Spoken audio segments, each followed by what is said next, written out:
Dans cette capsule, nous allons voir la fonction quadratique transformée sous la forme canonique et le rôle des paramètres.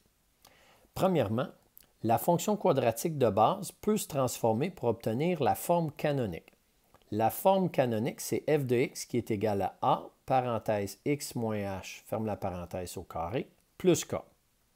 Les paramètres AHK nous indiquent les transformations que la fonction quadratique de base, f de x qui est égal à x au carré, a subi pour devenir une fonction quadratique transformée sous la forme canonique.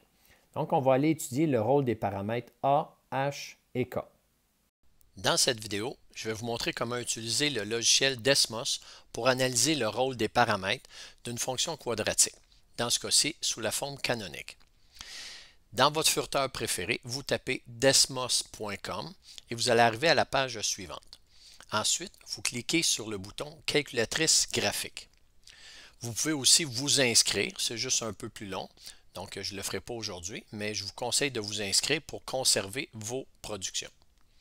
Dans la première ligne qui est ici, je vais entrer la règle d'une fonction quadratique sous la forme canonique, f de x qui est égal à a, parenthèse x moins h, ferme la parenthèse au carré, plus k. Dès que j'ai terminé d'entrer la règle, on me propose d'ajouter des curseurs. Je veux tous les ajouter parce que je vais analyser le rôle de chacun des paramètres. Bon, par défaut, on me met les valeurs de h, k et a à 1. Donc, je vais aller mettre le h et le k égal à 0 pour être capable de bien analyser le paramètre a. OK, le paramètre a. Qu'est-ce qui arrive? Je vais prendre le petit curseur qui est là. Qu'est-ce qui arrive si je fais varier la valeur de a? Par défaut, on a une parabole ici. La parabole, le sommet est à la coordonnée, aux coordonnées 0, 0. Qu'est-ce qui arrive quand je fais varier la valeur de a? Le sommet reste toujours au même endroit. C'est l'ouverture de la parabole, parce que le graphique qu'on obtient ici, c'est une parabole. C'est l'ouverture de la parabole qui devient de plus en plus étroite au fur et à mesure que la valeur de a augmente. Qu'est-ce qui arrive maintenant si on est entre 0 et 1? Donc, à 1, on a la fonction quadratique de base. Et entre 0 et 1, maintenant, l'ouverture, elle est plus large. Et plus on se rapproche de la valeur 0, plus l'ouverture est large. Donc, a est égal à 0, qu'est-ce que ça nous donne? Ça nous donne une droite horizontale qui passe par 0. Donc, y égale à 0. On pourrait bien le voir en faisant varier la valeur de k ici. Donc, qu'est-ce qui va nous rester? Si le a est égal à 0, tout le bloc ici est égal à 0. Il va nous rester juste y est égal à k. On le voit bien, une droite horizontale avec y égal à k. Je vais remettre le k égal à 0. Maintenant, on a vu que plus on était près de a entre 0 et 1, plus c'était large. Plus on avait une valeur élevée pour a, plus la parabole était étroite. Maintenant, qu'arrive-t-il quand le a est négatif? Si mon a est négatif, par exemple si égal à moins 1, c'est comme si on faisait une réflexion par rapport à l'axe des x de notre fonction quadratique de base qui était vers le haut ici. Je pourrais juste en retaper une ici. Y est égal à x au carré. Et on le voit bien qu'on a une réflexion par rapport à l'axe des x de la fonction quadratique de base. Bon. Maintenant, qu'arrive-t-il si mon a est égal à 1? Je vais replacer le a égal à 1 et je vais tout simplement augmenter la valeur de h. Donc, on l'a vu avec la fonction partie entière. Si on donne une valeur positive à h, on va avoir une translation horizontale vers la droite. Donc, disons que le h est égal à 4. On prend donc le sommet qui est à la coordonnée 0, 0 et il est rendu maintenant à la coordonnée 4, 0. Si le h est égal à un nombre négatif, au lieu d'être une translation vers la droite, ça va être une translation vers la gauche. Donc ici, un h qui est égal à moins 2. J'ai pris le sommet qui est à la coordonnée 0, 0. Je lui ai fait subir une translation horizontale de 2 vers la gauche. Donc le sommet est rendu à la coordonnée moins 2, 0. Bon, je vais replacer mon h égal à 0. On va aller étudier le paramètre k. Si mon k est positif, c'est une translation verticale vers le haut. Donc, disons un k est égal à 2. On a pris le sommet qui était à 0, 0. On l'a déplacé de 2 unités vers le haut. Si le K est négatif, ben, ça va être une translation verticale vers le bas. Donc, si mon K est égal à moins 3, je prends le sommet, je fais subir une translation verticale de 3 vers le bas. Maintenant, si je combine le H et le K, disons que mon H est égal à 2 et que mon K est égal à moins 3. C'est donc le sommet de la parabole qu'on va retrouver aux coordonnées 2, moins 3. Donc, HK, ça va toujours nous donner les coordonnées du sommet de la parabole. Le sommet de la parabole, c'est l'endroit qui est le plus bas si elle est ouverte vers le haut, et c'est l'endroit qui est le plus haut si elle est ouverte vers le bas.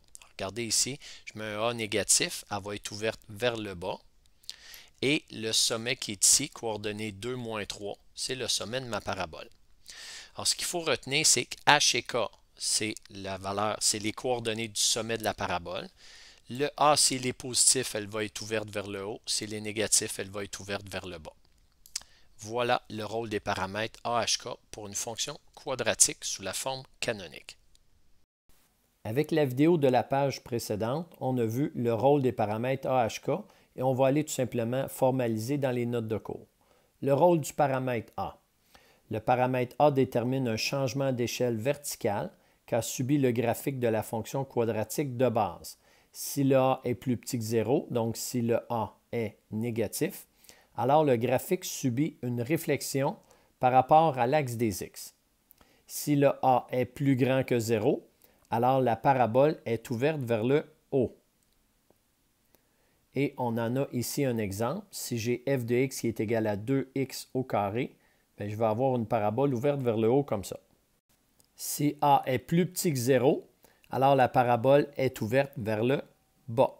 Dans l'exemple, f de x est égal à moins 2x à la 2, on aura une parabole comme celle-ci. Maintenant, si la valeur absolue de A est plus grande que 1, ça veut dire que le A est plus grand que 1 ou le A est plus petit que moins 1. Alors la parabole est plus étroite que lorsque le A est égal à 1. L'exemple ici, f de x est égal à moins 3x à la 2, me donne une parabole plus étroite. Si la valeur absolue de A est comprise entre 0 et 1, donc si mon A est compris entre 0 et 1 ou entre moins 1 et 0, alors la parabole est plus ouverte ou plus large que lorsque A est égal à 1. Dans l'exemple qui est ici, elle va être ouverte vers le haut puisque le A est positif et avec un A qui est égal à 1 quart, on aura quelque chose du genre comme ça. Les paramètres H et K déterminent la translation qu'a subi le graphique de la fonction quadratique de base f de x égale à x au carré. Le paramètre H, c'est une translation horizontale, tandis que le paramètre K, c'est une translation verticale.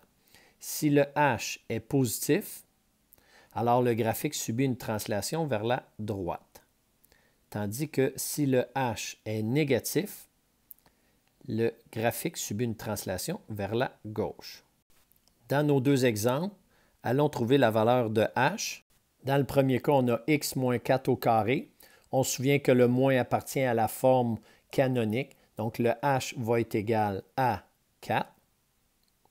Et c'est pour ça qu'on a une translation vers la droite. Le graphique, ça va être ouvert vers le haut. Ça serait une parabole qui va avoir son sommet à 4, 0. Dans le deuxième exemple, on a x plus 2 au carré. J'aime bien le réécrire comme étant x moins moins 2 au carré. Comme ça, on voit bien que le premier moins fait partie de la forme et que le h, dans ce cas-ci, sera égal à moins 2. On le voit bien que ça va être une translation vers la gauche de 2. Pour le paramètre k, si le k est positif, le k est plus grand que 0, alors le graphique subit une translation vers le haut. Dans l'exemple, f de x égale à x2 plus 2, on aura une translation vers le haut de 2. Si le k est négatif, alors le graphique subit une translation vers le bas. Dans notre exemple, f de x égale à x2 moins 3, alors le graphique subit une translation de 3 vers le bas. Dernièrement, le graphique cartésien est une parabole de sommet S de coordonnées h et k, et son axe de symétrie est x est égal à h. Voilà.